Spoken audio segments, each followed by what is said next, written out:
반갑습니다. 저의 어떻게 보면 다 후배들일 텐데요.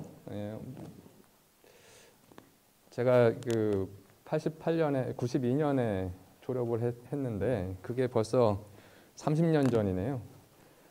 그때 저희는 이제 지금 38동이 아니라 예전에 있던 38동 약간 낡은 건물의 3층에 있었고요. 거기서 뭐 밤새서 실험도 하고 했던 기억도 많이 나고 그렇습니다.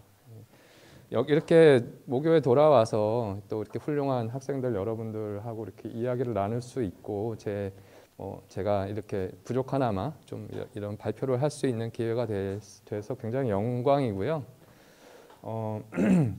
저는 좀 전반적으로 자동차가 어떤 지금 변화를 겪고 있는지에 대해서 좀 말씀을 드리고, 근데 그리고 뭐 좀 편하게 쉽게 좀 설명을 많이 드리려고 합니다. 근데 아까 오면서 또 홍 교수님하고 이렇게 얘기를 하는데 저보다 훨씬 더 많이 아시더라고요. 그래서 혹시라도 부족하나마 뭐 좀 잘 들어주시고요. 아무 때나 맞고 질문을 하셔도 되니까 궁금한 거 있으면 바로바로 알려주시고, 저는 처음에는 사실 자동차 소프트웨어를 할 줄은 전혀 몰랐고요. 한국에 돌아오면서 제가 2014년에 LG전자에 왔고, 그때는 이제 CTO에 소프트웨어 플랫폼 연구소라고 해서 이제 소프트웨어 플랫폼, 여러분들 많이 LG TV 보면 웹OS라는 거 많이, 그게 이제 기본 소프트웨어 OS로 올라오는데 그쪽으로 좀 일을 하다가 VS 본부가 비클 컴포넌트 솔루션의 준말이에요. 그래서 자동차 부품 솔루션 사업본부에 이제 소프트웨어를 좀 하는 임원이 좀 필요하다고 해서 제가 발탁이 됐고요. 지금은 저희 이제 VS 본부 안에 소프트웨어 개발을 하는 그런 인원들이 한 1,300명 정도 돼요. 그래서 그 인원들이 소프트웨어 개발 담당이라는 조직 안에 있고, 제가 이제 그 조직을 맡고 있습니다. 그래서 오늘 말씀을 드릴 내용은요, 이제 미래 자동차에 대해서 미래 자동차나 이런 거에 대해서 항상 이렇게 많이 화두로 나오는 그런 단어들이 있어요. 그래서 그런 단어들을 좀 설명을 해드리고, 많은 단어들을 여러분들도 많이 들어보셨을 것 같고, 그 단어들이 이제 항상 보면 어떤 트렌드라든지 변화에 대한 내용인데, 그것들이 어떤 식으로 전개가 될 것이고 그게 무슨 의미가 있는지, 적어도 저같이 이제 사업하고 소프트웨어 개발하는 사람들에게서는 어떻게 받아들이는지, 이런 얘기를 좀 드리고 싶어요. 일단은 제일 많이 나오는 얘기가 이겁니다. 케이스. 이제 미래 자동차 트렌드에 대해서 할 때는 항상 나오는 얘기가 케이스고요. 이거는 이제 4가지. 첫 번째는 연결. 사람들이 자동차가 이제 어디 연결이 돼 있다, 또는 텔레매틱스나 뭐 커넥티비티 이런 얘기를 할 때 진짜로 그런가? 뭐 이런 생각을 하시는 분들이 있어요. 근데 이제 요새 나오는 차들은 거의 대부분 그 리어뷰 미러라고 하죠. 그 밑에 버튼들이 있잖아요. 그게 뭐 하는 버튼이냐면 사고가 나거나 이런저런 상황이 있을 때 전화를 할 수 있는 그런 버튼이에요. 그래서 실질적으로 한 10년 전부터 적어도 기본 응급 전화 정도는 할 수 있는 기능들이 이제 탑재가 되는 그런 그 차들이 나오기 시작했고, 그런 차들은 이제 그 자동차 회사에서 만들어 놓은 무슨 응급센터 이런 데 이제 연락이 되도록 하고요. 그래서 사고가 나면은 그 버튼을 누르든지, 아니면은 자동차가 사고가 났음을 인지를 하면 저절로 연결이 돼서 뭐 괜찮으시냐 뭐 이렇게, 뭐 물론 그런 일이 없기를 바랍니다만 여러분들한테는 그런 상황이 그렇게 이제 전개가 될 수 있고요. 근데 단순히 요새는 이렇게 응급이나 또는 뭐 그런 일반적인 상황이 아니라, 워낙에 자동차가 그 자동차 회사에 연결된 서버를 통해서라든지, 아니면 요새 또 V2X라 그래서 그 주변 환경, 이제 시에서 이제 메시지를 줘요. 뭐 잠수교가 침수됐으니까 가지 마세요라든지, 어디 공사가 있으니까 뭐 막혀 있으니까 가지 마세요라든지, 아니면 주변에 있는 차들끼리 또 소통을 합니다. 그래서 C2X, V2X라고 하는데, 그러면서 이제 서로 상황을 공유하기도 하고요. 그 다음에 뭐 교통 정보 당연히 요새는 뭐 교통 정보가 많이 이제 서버를 통해서 자동차로 연결이 되고, 그다음에 뭐 또 직접적으로 차 안에서 뭐 스포티파이 같은 그런 뭐 미디어 서비스도 즐길 수 있고, 그런 식으로 해서 점점 더 차가 이제 외부 세계하고 연결이 더 많이 되고 있고, 그런 서비스들이 많이 늘어나고 있습니다. 그리고 뭐 자율주행이란 말은 제가 굳이 뭐 설명을 안 드려도 될 것 같고요. 그다음에 공유. 그 코로나 때문에 사실은 좀 많이 주춤해지긴 했어요. 그리고 또 우리나라가 조금 제가 보기에는 좀 다른 나라에 비해서 공유 자동차 공유에 대해서 약간 소극적이라, 혹시 뭐 다른 나라에 가시거나 하면은 다들 뭐 그랩을 쓰든지 우버 쓰든지 리프트를 많이 씁니다. 물론 이제 우리나라는 대중교통도 잘 돼 있고요. 또 자체가 또 워낙 저렴하기 때문에 괜찮은데, 저는 조금 이게 활성화가 됐으면 좋겠다는 생각이 있고요. 이따가 좀 내용을 말씀드릴게요. 그리고 전동화, 요새 전기차 많이 보이죠. 그리고 이제 이런 네 가지 트렌드가 이제 큰 방향성이고, 이런 얘기가 나온 지가 뭐 벌써 10년 가까이 됐습니다만, 이 트렌드는 계속 유지가 될 거라고 저는 판단을 합니다. 이건 이제 미국의 어떤 기관에서 조사를 한 거고 예측을 한 건데, 아까 얘기한 이거는 이제 첫 번째가 자율주행. 이게 빨간색이고요. 그래서 2030년 이게 이 위에 있는 게 전체 새로운 그 차의 숫자예요. 전 세계에서 팔리는 차의 숫자. 2020년에 6천만 대 정도 팔렸다고 하고요. 그래서 2030년에는 한 8천만 대 정도 팔릴 거라는 예측을 하고 있고, 그다음에 이제 첫 번째 나오는 게 자율주행이라는 얘기고, 자율주행이 레벨 2 이상이 되는 자율주행 차들이 거의 다 2030년에는 다 레벨 2 이상은 하지 않느냐, 이렇게 얘기합니다. 혹시 자율주행 레벨에 대해서 혹시 아시나요? 몇 개 레벨이 있는지 아세요? 예, 레벨이 예? 예, 5개가 있어요. 레벨이 5개가 있어요. 그래서 자율주행 레벨이 뭐냐 하고 이제 누가 물어보면 5개가 있고요. 제가 좀 설명을 좀 드리면, 레벨 0는 자율주행이 없어요. 아예 그냥 사람이 운전을 하는, 처음부터 끝까지 운전을 하는 게 레벨 1. 레벨 2는 우리가 요새 흔히 좀 좋은 차들부터 나오는 스마트 크루즈 기능이에요. 저희가 이제 고속도로 같은데 스마트 크루즈를 켜놓고 뭐 제가 80으로 세팅을 해놓다고 하더라도 앞에 차가 있으면은 쓰죠, 천천히. 그리고 아예 멈춰섰다가 아예 막힐 때는 멈춰섰다가 조금씩 앞으로 가고 뭐 이런 것도 해줍니다. 그리고 요새는 그게 레벨 2고, 그래서 우리가 흔히 얘기하는 스마트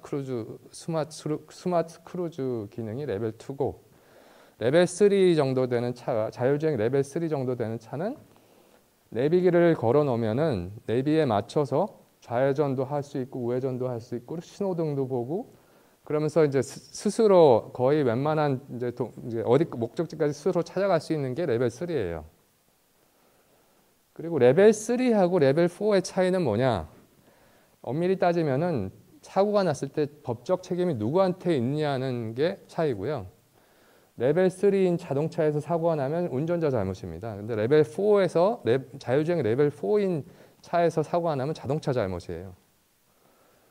그 말을 좀 약간 돌려 얘기하면, 레벨 4인 자동차에서는 운전자가 딴짓을 해도 된다는 겁니다. 그리고 레벨 5가 이제 마지막인데, 그건 뭔 것 같아요? 레벨 5에는 운전자가 없어요. 혹시 자동차에 관심 있는 분들은 그 일산에 가면은 현대차에서 굉장히 좋은 이제 그 퍼블릭하게 운영하는 이제 박물관을 만들어 놨는데, 굉장히 잘 만들었고요. 그런 뭐 현대차가 보는 어떤 미래차 뭐 이런 것들도 많이 잘 좀 판단을 할 수 있고, 보통 이제 우리가 자율주행이라고 하고 레벨 5라는 얘기를 할 때는 약간 그 네모나게 생긴 버스 같은 그런, 약간 미니밴보다 조금 큰 버스 같은 그런 내용 안에 운전자는 없고 사람들이 앉아서 뭐 모니터도 있고 그러면서 뭐 음식도 먹고 뭐 얘기도 하고 책도 읽고 음악도 듣고 TV도 보고, 그런 거를 많이 이제 전시를 하고 있고요. 그렇게 갈 거라고들 다들 생각을 합니다. 커넥티비티는 아까 말씀드린 단순히 이제 뭐 응급 전화를 건다거나 뭐 이런 게 아니라 자동차에도 이제 다 유심들이 이제 거의 다 들어가고 있고요. 근데 여기 보시면 2030년까지는 한 70% 정도의 차에 4G 또는 그거보다 더 높은 그런 연결되는 기능들이 탑재돼서 나오고 있고, 또 요새 다들 모빌리티라고 해가지고 자동차를 단순히 그냥 내 스스로 자가로 운전하고 하는 게 아니라 뭐 우버도 모빌리티 속하기도 합니다만 뭔가 조금 스마트한 방식으로 운송 수단을 제공하는 그런 방식으로 사업을 많이 생각하고 있는데, 그런 사람들한테는 플릿 매니지먼트라고 해서 뭐 자동차를 관리하고 뭐 어디 추적하고 뭐 이런 서비스하고 이런 것들이 상당히 많은 커넥티비티 기능으로 돼 있고, 앞으로 자율주행이 물론 상당히 많은 컴퓨팅이 자동차 안에서 일어나겠지만 자율주행을 할 때는 훨씬 더 많은 데이터들이 왔다 갔다 할 수 있다고 보고, 5G가 되면은 밀리미터 웨이브고, 그렇게 되면은 한 5m인가 6m 정도에 왔다 갔다 할 수 있어요, 데이터가. 그럼 그 정도만 되면 진짜 서버에서 오는 데이터를 통해서 자율주행이 좀 더 좋아질 수 있겠다 하는 얘기를 하는 사람들이 많습니다. 그리고 전기차 당연히 뭐 요새 큰 트렌드고요. 2030년까지는 한 60% 정도 되는 차들이 전기차로 나올 거라고 하고 있고, 일부 자동차 회사들은 아예 좀 더 나아가서 30년부터는 우리는 내연기관차 안 만들겠다 이렇게 얘기하는 그런 자동차 회사들도 많이 있습니다. 그리고 아까 뭐 말씀드렸지만 우리가 보기에는 사실은 뭐 이렇게 공유가 이렇게 많이 대박이 날 것 같지는 않은데, 사실 다른 나라에서는 상당히 좀 이거를 긍정적으로 보고 있고요. 그리고 아까 말씀드린 것처럼 코로나 상황에서 이제 사람들이 이거 내 차 다른 사람이 타던 거 싫어하고 이런 게 좀 있어서 그것 때문에 조금 더 후퇴가 되긴 했지만, 이 예측으로 따르면은 한 4분의 1 정도 되는 차들은 완전히 그 공유에 데디케이트드 될 거다 정도라고 나와 있습니다. 그리고 사실은 이제 제가 이제 처음에 자동차 소프트웨어를 할 때쯤에는 공유가 막 확산이 되고 나서 많은 사람들이 공유를 더 선호하게 되고, 뭐 그러니까 말하자면은 이제 저희가 뭐 단순히 앱으로 그냥 차 불러가지고 운전도 안 하고 자율주행 차일 거고 운전도 안 하고 안에 무슨 리프레시먼트도 있고 나는 가만히 앉아서 그냥 가고 싶은 대로 가고, 사실 저도 운전하면서 피곤하기도 하고 장거리 갈 때 뭐 힘들기도 하고 귀찮기도 하고요. 그런 서비스가 있었으면 참 좋겠다는 생각을 하는데, 그게 이제 생각만큼 그렇게 확 늘지는 않겠지만 많은 사람들이 여전히 그런 서비스를 선호할 거다 하는 생각은 다 가지고 있고요. 그래서 한 4분의 1 정도 되는 차들이 아마 그 공유 경제 쪽으로 이제 선회할 거라는 얘기를 하고 있는데, 솔직히 말씀드리면 제가 자동차 소프트웨어를 시작했던 한 6년 전쯤에는 이 공유가 하도 그냥 대박이 나서 자동차 숫자가 확 줄 거라는 얘기도 했었어요. 근데 그런 예상은 이제 요새는 좀 안 하는 것 같습니다. 오히려 그때는 자동차가 한 반으로 줄 거고, 공원 스페이스 같은 게 굉장히 길이 없어지면서 공원 스페이스들이 늘어날 거고, 대부분의 이제 중소 자동차 이제 회사들은 망할 거다 뭐 이런 얘기까지도 있었습니다만, 요새는 일단 우리가 보는 10년, 20년 안에는 자동차 숫자가 줄 거라는 생각은 안 하는 것 같아요. 그래서 자동차에 관련해서 미래 방향성이라고 했을 때 첫 번째 키워드는 케이스입니다. 그래서 연결되는 거, 자율주행, 공유, 그 다음에 전기차. 그 다음에 두 번째로 많이 나오는 게 이제 E 아키텍처라는 얘기예요. E 아키텍처가 Electric and Electrical Architecture예요. 그러니까 전기 자동차입니다. 그러면 뭐 어떻게 보면은 자동차가 전기화되면서 그냥 엔진만 모터로 바뀌고 배터리만 집어넣으면 되는 거 아니야? 뭐 사실 그렇게 시작을 했을 거예요. 그렇게 시작을 했고, 근데 이게 왜 지금은 다르냐? 여기 보시면 이제 뭐 독립형이라는 게 있고 분산형, 도메인 통합형, 존 이런 얘기를 합니다. 요새 이런 얘기를 많이 해요. 그래서 이게 이제 현재 모습이 분산형이고, 그 다음에 앞으로 이제 그 도메인 통합형으로 가면서 기능이 통합이 되고, 그 앞으로는 이제 좋은 아키텍처라고 해서 이제 뭐 나중에 제가 좀 설명을 드릴 텐데 그냥 이렇게 이해를 하시면은 좀 이게 도대체 무슨 소리인가 좀 와닿지가 않으실 거예요. 제가 좀 약간 제가 다른 분들한테 설명할 때 드리는 약간 좀 간소화된 버전으로 말씀을 드리면 자동차 안에 들어가는 부품이 좀 고급차인 경우에는 한 4만 개가 넘어요. 한 4만 5천 개 정도 된다고 해요. 근데 제가 옛날에 단적인 예를 들어서 제가 옛날에 뭐 운전을 처음 배웠을 때 대학교 때 면허증 땄을 때는 다 창문을 이렇게 열었어요. 이렇게 열고 이렇게 닫았습니다. 근데 요새는 그렇게 안 하죠. 그리고 여기 버튼이 있어가지고 저 버튼 누르면 또 길게 누르면 지가 끝까지 올라가고 또 길게 누르면 끝까지 내려가고 하죠. 그 말은 뭐냐면은 거기에도 프로세서가 달려 있다는 거예요. 창문에. 요새 와이퍼 기능도 많이 좀 좋아져서 와이퍼에도 프로세서가 달려 있어요.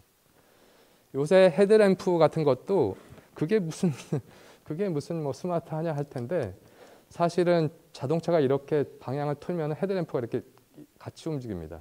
이쪽 보라고. 그 말은 헤드램프에도 프로세서가 달려 있어요. 그러니까 각각의 제품들이 똑똑해지면서 이제 뭔가 프로세스를 할 수 있는 그런 뭔가 생각을 할 수 있는 연산 장치가 다 하나씩 붙어서 가게 되고요. 현재 좀 좋은 고급차인 경우에는 그런 우리가 흔히 말하는 뭐 MCU, 마이콤이나 마이크로 컴퓨터나 뭐 CPU 같은 게 다 합치면 한 200개가 좀 넘게 들어간다고 알고 있어요. 그렇게 해 왔습니다. 계속 그렇게 왔어요. 그리고 자동차 회사가 현실적으로는 본인들이 만드는 부품이 그렇게 많지 않아요. 한 200개 아니 한 400개 정도 되는 그런 부품 업체를 손잡고서 그쪽한테 수주를 주고 그쪽에서 부품을 받아서 그걸 잘 통합을 해서 차를 만들어서 파는 게 자동차 회사입니다. 그게 지금까지의 모델이에요. 계속 그렇게 해왔어요. 근데 이제 각각의 부품들이 스마트해지다 보니까 뭐 A 업체에서 받았던 창문에 이제 프로세서가 달리기 시작하고 B 업체에서 받았던 헤드라이트에 프로세서가 달려 나오고 C 업체에서 받았던 와이퍼에 프로세서가 달려 나온 거예요. 그렇게 계속 가고 있었고 계속 프로세서 숫자는 늘어나고 복잡하고 문제도 많고 소프트웨어도 많이 들어가는데 소프트웨어 다루기 어렵고 아주 골칫거리였죠. 근데 계속 그렇게 아웃 오브 컨트롤을 갔던 거예요.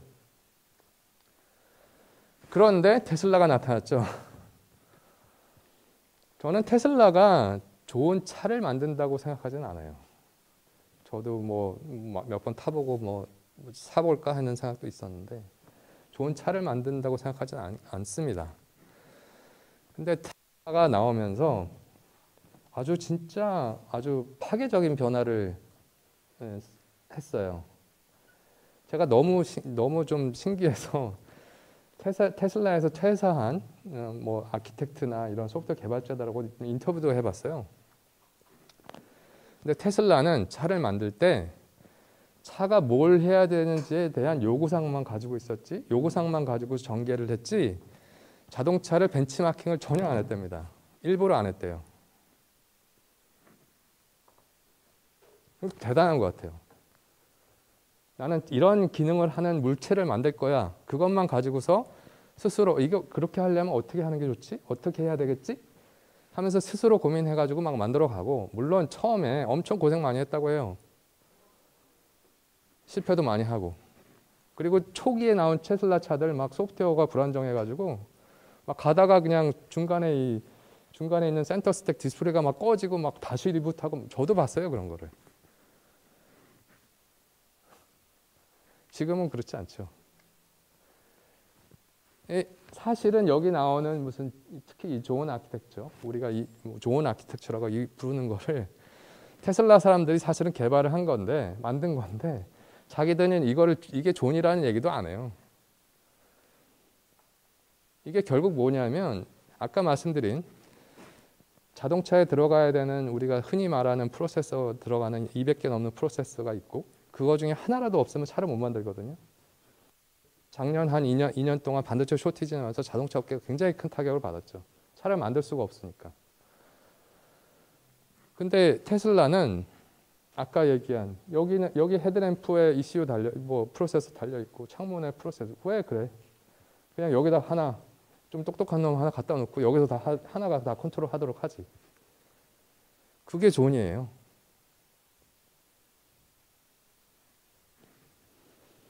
이제 다른 회사들이 테슬라 차를 열어보니 다들 열어보거든요. 다 그걸 분해하고 테어다운 한다고 하는데 다들 좀 화제가 되고 잘 팔리는 차들이 있으면은 다 하나씩 사서 그걸 뜯어봅니다. 뜯어보니까 기가 막힌 거예요. 처음에 나왔던 지금 요새 나오는 테슬라는 아마 프로세서 수가 한 40개 정도밖에 안 될 거예요. 더 밑으로 내려갔을 거예요. 40개 정도 되니까 또 뭐가 좋으냐? 와이어링이 줄고요. 선이 줄어요. 무게가 줄어. 가벼우니까 더 멀리 갈 수도 있고 또 배터리를 더 많이 넣을 수도 있고 그런 거죠. 테슬라는 지금 여기 있어요.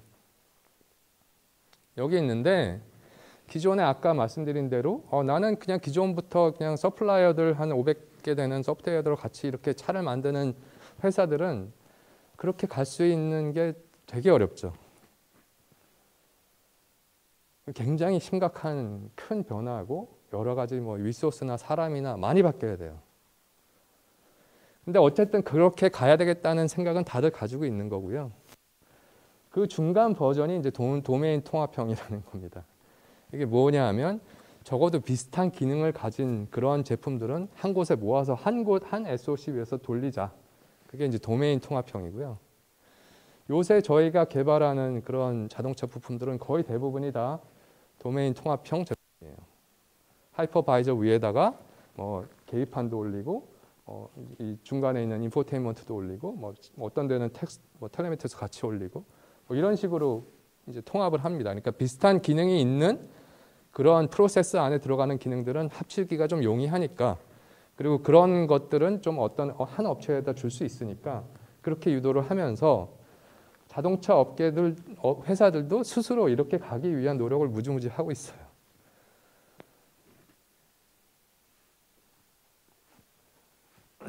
그래서 두 번째로 제가 말씀드리고 싶었던 키워드는 E&E 아키텍처입니다. 혹시라도 여러분들이 뭐 자동차 업계나 또 LG전자 같은 때 뭐 입사를 하실 때 제가 드리는 이런 키워드는 좀 알고 오시면 많이 도움이 될 거예요. 그 다음에 이제 소프트웨어 디파인 비클입니다. 뭐 사실 여러 가지로 해석을 할 수도 있고 저는 이제 뭐 현대분들하고도 많이 얘기해봤는데 또 다르게 설명을 하시더라고요. 제가 이해하는 바고요.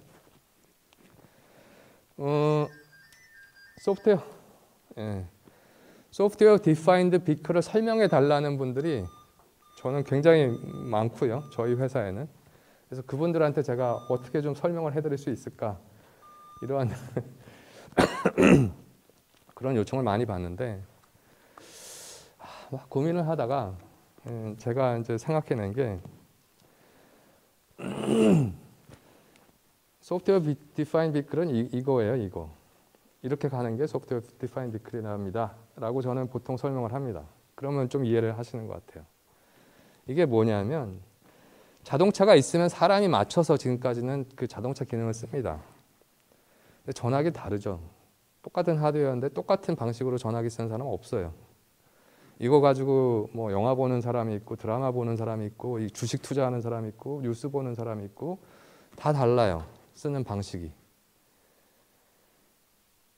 그러면 이제 소프트웨어 덩어리가 돼서 자동차가 그 어떻게 보면 유저에 맞춰서 바뀌기도 하고 성능이 좋아지기도 하고 새로운 서비스가 추가되기도 하고 이런 거를 뭐 소프트웨어 디파인드 비클이라고 하는 것 같습니다. 저는 그렇게 보통 설명을 드려요. 그래서 뭐 예를 들면은 뭐 주행 성능이 업그레이드 된다든지 뭐 얘기 들어보니까 테슬라는 한 2천만 원 더 주면 자율주행 기능을 켜주죠. 또 뭐 결제 시스템을 통해서 결제를 하게 된다든지 뭐 클라우드에서 모빌리티 관련한 부분 또는 요새 OTT 뭐 뒷좌석에 앉아가지고서 보고 뭐 넷플릭스도 보고 이러고 싶어 하는 거예요. 근데 그렇게 하려면 어떻게 되겠느냐?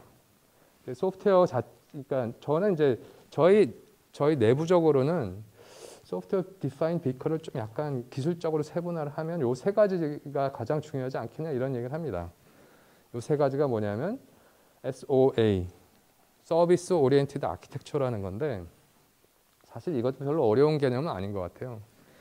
한 2004년, 5년쯤에 기억하는데 그때 이제 뭐 자바나 뭐 C샵이나 이런 매니지 코드가 나오면서 스스로 발견을 할 수 있고 스스로 적용을 할 수 있고 스스로 조절을 할 수 있는 그런 API들과 클래스들이 어베일러블 해지면서 이런 개념이 이제 시작이 됐다고 저는 생각해요. 그러니까 이제 보통 자바나 C샵 같은 데 보면 디스커버러빌리티라는 기능들이 다 있는데 그거 뭐냐면은 나는 어디 있는지 몰라. 그리고 이 환경이 어떤지 몰라. 근데 물어보는 거예요. 이거 되니? 이거 되니? 이거 되니? 이거는 어때요? 이렇게 물어보고 스스로가 그 해당하는 기능을 주고받고 예를 들면 뭐가 좀 안 되는 데서는 기능이 좀 축소가 되고 뭐가 좀 많이 되는 데서는 기능이 더 많아지고 예를 들면 뭐 그런 방식으로 약간 된다고 저는 생각하고요. SDN이라는 거는 이제 소프트웨어 디파인드 네트워크라는 건데 이제 자동차 자체가 뭐 어떻게 보면 굉장히 요새는 예전에는 캔이라는 자동차 안에 이제 네트워크 버스가 있었어요. 거기다가 그냥 메시지를 던집니다. 나 뭐가 필요해요. 뭐 해주세요. 시동 켰으니까 알아서 행동하세요. 뭐 이런 식으로 캔 버스에다 메시지를 던지는 걸로 되어 있는데 요새는 그렇지 않고요. 이미지 데이터, 그러니까 영상 데이터도 있지, 외부에서 오는 텔레메트리스 데이터도 있지, 뭐 내부적으로 트레이스나 로그 너무나 많은 데이터들이 다니고 있고 캔 가지고는 안 되니까 뭐 이더넷도 쓰고 뭐 플렉스레이도 쓰고 뭐 여러 가지 많은 그런 네트워크 환경들이 생겼단 말이죠. 근데 그거를 소프트웨어로 조절할 수 있게 돼야 되겠다 하는 게 SDN이고요. 컨트롤을 하거나 컨피규레이션을 바꾸거나 예를 들면 어떤 특정한 안전에 해당하는 그런 메시지나 그런 이벤트들은 보장을 해주겠다. 이거는 꼭 도착해야 되고 그 시간이 얼마 안에 걸려야 된다 하는 걸 보장을 한다든지 이런 것들이 약간 네트워크 자체가 소프트웨어로 컨트롤이 되고 약간 스마트해지는 거를 SDN이라고 많이 부르는 것 같고요. 그리고 가장 중요한 게 이제 업데이트죠. 이 업데이트가 돼야 제가 원하는 방식으로 자동차를 쓸 수가 있고 제가 원하는 앱들을 다운로드 받을 수 있고 제가 원하는 성능 업그레이드 받을 수 있기 때문에 그리고 뭐 최근에 봐서는 뭐 사이버 시큐리티 굉장히 중요하고 요새 법규가 생겨서 유럽부터 시작해서요. 이거 맞추느라고 저도 아주 고생을 많이 하고 있고 그다음에 이제 이 부분 고성능 컴퓨팅 시스템이 뭐냐면 아까 말씀드린 그 분산형 구조 여기도 뭐 프로세스 달려 있고 여기도 프로세스 달려 있고 그리고 똑같은 캔버스라는 데서 서로 막 그냥 소리를 치는 거거든요. 이거 필요하고 이거 주세요. 그런 분산형 구조에서 다들 앞으로 이제 뭐 테슬라가 그렇게 가고 있으니까 굉장히 똑똑한 CPU 2개 위에서 그냥 차가 돌아가는 거예요. 말하자면 차가 이 랩탑까지 랩탑처럼 되는 거죠.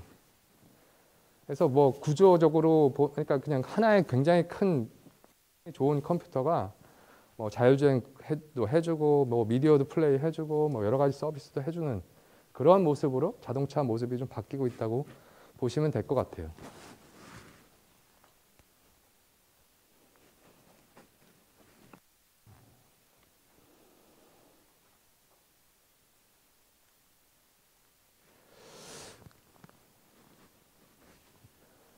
그래서 질문하는 시간도 나중에 좀 드릴 텐데 그렇게 정도 아까 말씀드린 뭐 미래 자동차 키워드 아까 맨 처음에 얘기한 케이스 그다음에 두 번째가 E&E 아키텍처 그다음에 이 소프트웨어 디파인 비클이 요새 굉장히 좀 많이 회자되는 말들이고 그거는 적어도 우리 입장에선 이렇게 봅니다 하는 게 이제 제가 오늘 좀 드리는 말씀이고요. 저희도 이제 뭐 이것 조금 해도 된다고 해서 저희 LG전자의 VS 본부에 대해서 조금 여러분들한테 소개를 드리려고 해요. LG전자 하면은 이제 가전이 세죠. TV 잘 만들고 특히 올레드. 그다음에 뭐 가전도 이제 월풀을 꺾고 세계 1위가 됐다고 하고요. 그리고 워낙에 이제 광고를 많이 하니까 많이 접하실 텐데 LG전자 안에 사업본부가 4개가 있습니다. 그중에 하나가 이제 TV 사업본부고 또 하나가 가전 사업본부고요. 그다음에 나머지 두 개는 여러분들이 잘 모르실 거예요. 그 중에 하나가 저희 전장부품사업본부, VS본부. 그다음에 또 하나는 BES본부, 비즈니스 솔루션 사업본부. 이 두 회사는 여러분 같은 일반 사용자들한테 뭘 파는 게 아니라 좀 다른 비즈니스를 하는 분들하고 사업을 하면서 거기다 대고 팔아요. 그러다 보니까 광고를 할 일이 없죠. 저희는 저희가 상대하는 자동차 회사들하고만 일을 잘하면 되는 거고 그분이 원하시는 것들만 잘 들어드리면 되니까 그러다 보니까 별로 이렇게 광고를 많이 하진 않습니다.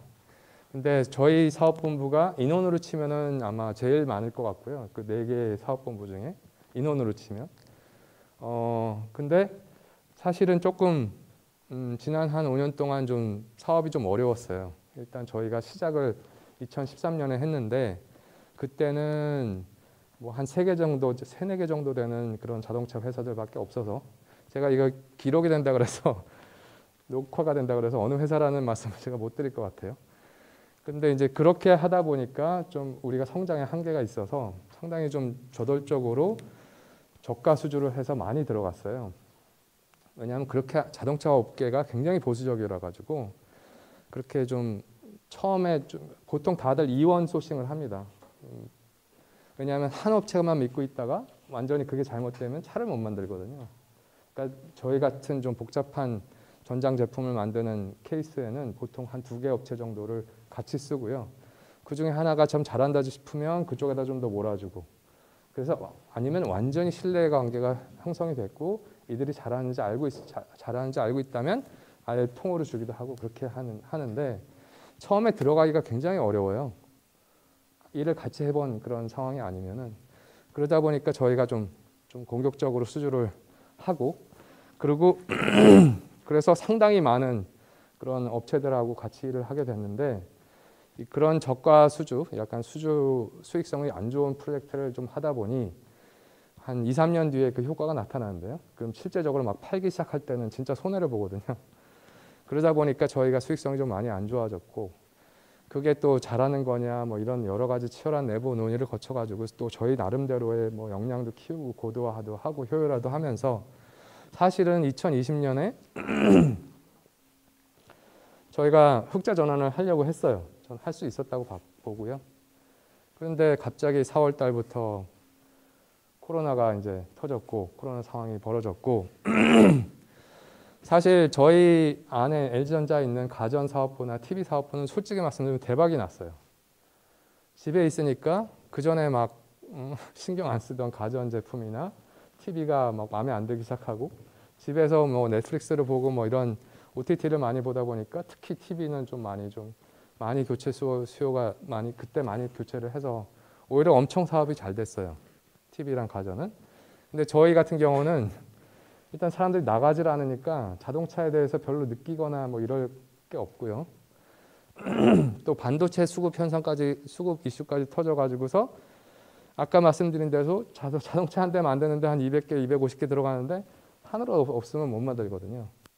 자동차 회사들도 얼마나 열심히 만들고 싶어 하는데도 이제 차를 못 만드니까 저희가 같이 또 영향을 아주 심하게 많이 받았고 그 상황은 조금씩 좋아지고 있긴 합니다만 아직도 지금 차 주문하면은 1년 이상 기다려야 된다고 어떤 좀 좋은 차는 1년, 2년 가까이 기다려야 된다고 하는 거 보면은 이제 그게 완전히 해소가 되진 않았어요. 어쨌든 저희는 한 2년 동안 또 이제 다시 또 주저앉았고 정말 또 피난 노력을 해서 올해는 조금 좀 아마 신문 기사에도 좀 많이 나오고 있는 것 같은데 좀 좋은 성적을 낼 것 같아요. 그런데 이제 LG전자의 다른 사업본부가 좀 요새 이제 경기가 안 좋다 보니까 좀 안 좋아서 저희도 그렇게 마냥 좋아하고 있을 수는 없는 것 같습니다. 뭐 저희가 2013년에 VC라는 이름으로 비클 컴포넌트라는 이름으로 사업본부가 시작됐고요. 그래서 뭐 여러 업체들하고 같이 일을 하고 있고 뭐 상도 많이 받고 그러고 있습니다. 여기 있는 회사들이 이제 전 세계에 좀 나름 알려진 회사들이고 자동차에 관심 있는 분들은 또 뭐 자기 나름의 로망들이 다 있을 거예요. 여기 있는 업체 거의 대부분이 저희랑 사업을 합니다. 거의 대부분. 그래서 LG전자에 오시면은 진짜 유수의 그런 세계 자동차 업계들하고 회사들하고 일을 하고 있고요. 저는 뭐 독일도 뻔질나게 가고 일본도 뻔질나게 가고 미국도 뻔질나게 가고 일을 많이 합니다.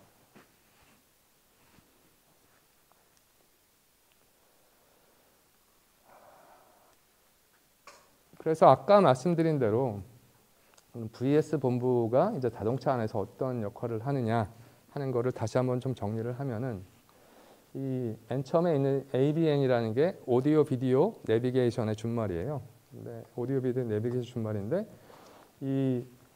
요새는 다들 붙어 있죠. 이 가운데 있는 그 LCD 스크린에 다 내비도 다 달려오고 많이 그렇게 돼 있는데 사실 제가 맨 처음에 차를 몰고 최근까지 한 15년 전까지만 해도 이 가운데 있는 이거는 그냥 거의 라디오 기능밖에 없었고요. 그래서 그 라디오가 좀 안 좋으면은 이제 뭐 또 애프터마켓 제품 사가지고 갈아 끼고 막 그런 상황들이 많이 있는데 요새는 이제 그게 거의 불가능합니다. 이제 이 가운데 있는 이 부품 ABN이라고 우리가 부르는 부품이 자동차에 어떻게 보면 데이터 허브처럼 돼버렸어요.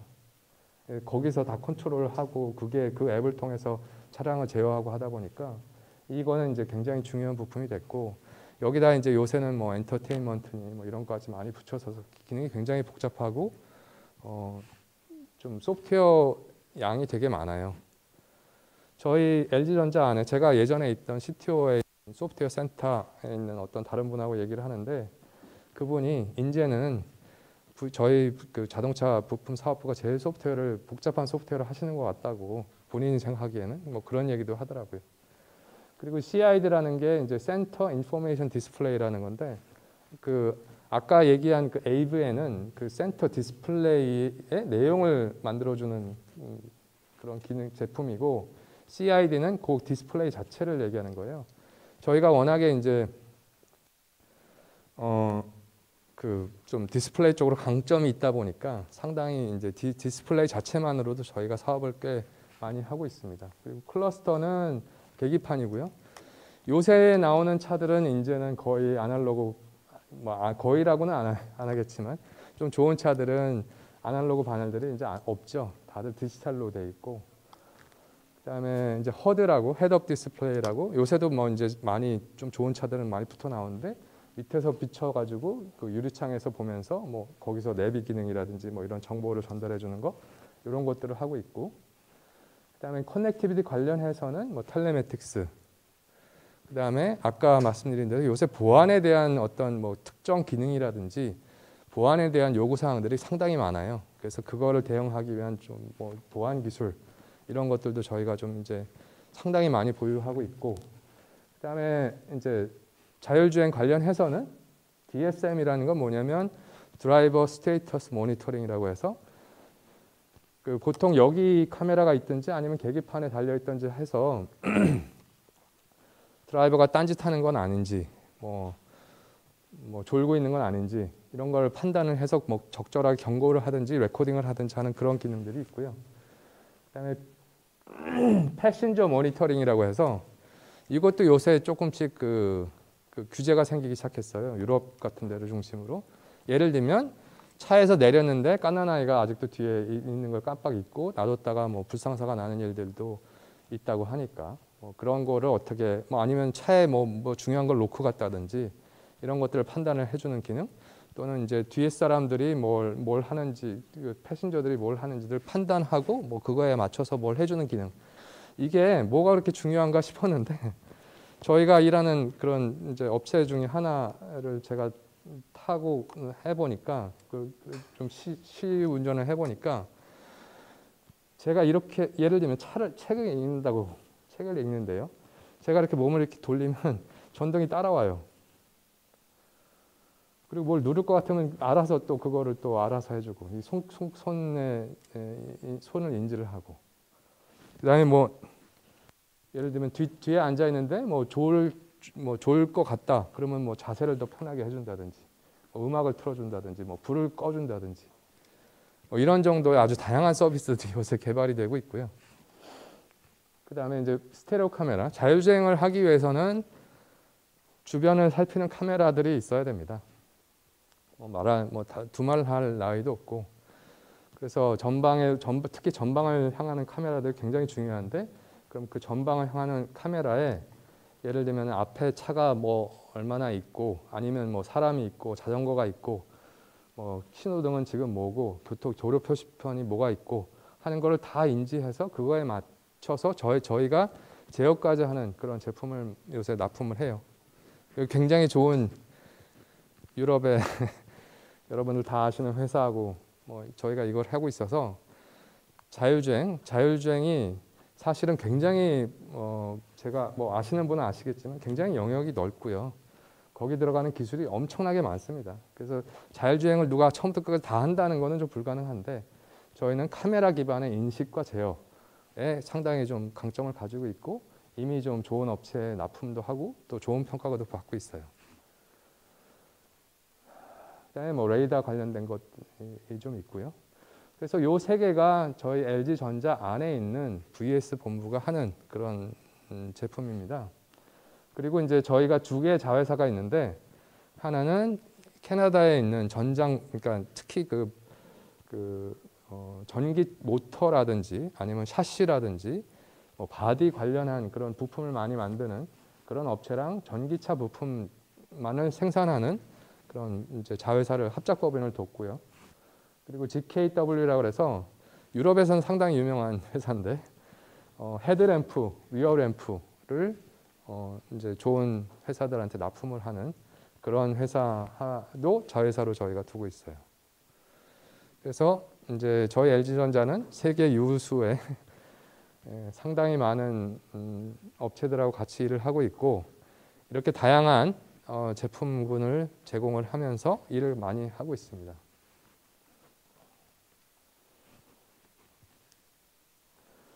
그래서 뭐 시간이 좀 남았긴 했는데요. 제가 오늘 뭐 사실 깊게 들어가거나 아주 기술적으로 복잡한 얘기를 한 건 아니고, 제 나름대로 생각하기에 나는 내가 보기엔 이래 하고 생각하고, 제가 다른 분들한테 얘기할 때 이렇게 설명을 합니다 하는 말씀을 좀 드렸고요. 혹시 여러분들 중에 뭐 저처럼 좀 자동차 소프트웨어라든지 자동차 관련된 일을 하고 싶은 분들이 더 많으면 좋겠고, 저희랑 같이 일을 하게 되면 상당히 많은 기회를, 또 좋은 기회를 많이 얻을 수 있을 것 같아요. 그래서 앞으로의 자동차의 모습은 아까 보였던 것 같은 그런 차트에서 나오는 것처럼 굉장히 빠르게 바뀔 거고, 뭐 그거에 맞춰서 또 이게 안 보일 수도 있는데, 차 안의 구조라든지 어떤 뭐 소프트웨어가 상당히 많이 바뀌는 상황이 있고, 그거에 대한 뭐 여러분들에 대한 약간 뭐 짧은 제 의견을 좀 드렸습니다.